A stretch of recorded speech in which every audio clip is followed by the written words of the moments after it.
नीतीश कुमार और तेजस्वी की जोड़ी सभी को खल रही है। हाल ही में नीतीश कुमार बीजेपी को छोड़ महागठबंधन में शामिल हुए हैं, जिससे कि बिहार की राजनीति में फिर से खलबली मच गई है। वहीं नीतीश कुमार को दोबारा बीजेपी में शामिल करने की प्रयास किया जा रहा है।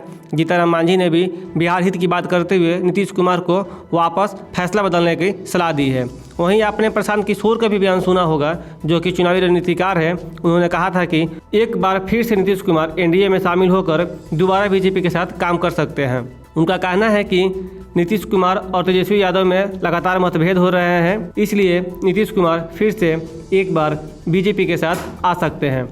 हालांकि दूसरी ओर बीजेपी के प्रवक्ता अरविंद सिंह ने साफ कह दिया है कि नीतीश कुमार के लिए बीजेपी में कोई जगह नहीं है।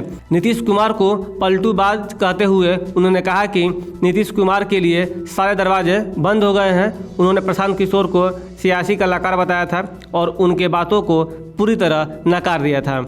बिहार में 2 सीटों पर उपचुनाव होना है, गोपालगंज और मोकामा।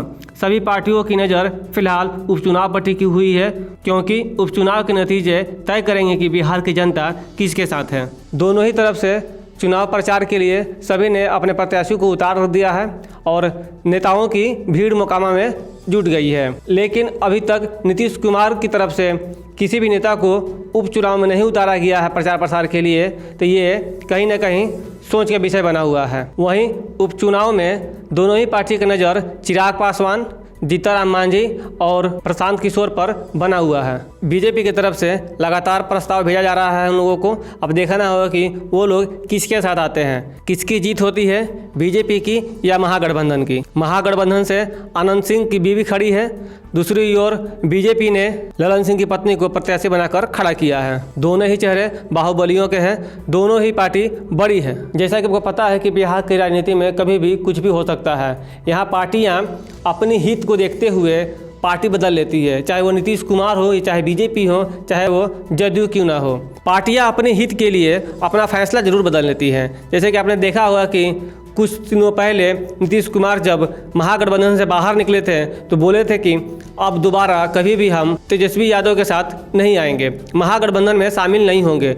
अब चाहे बर्बाद क्यों ना हो जाए, लेकिन कभी भी शामिल नहीं होंगे। इनके बयानों का कोई मतलब नहीं रहता है।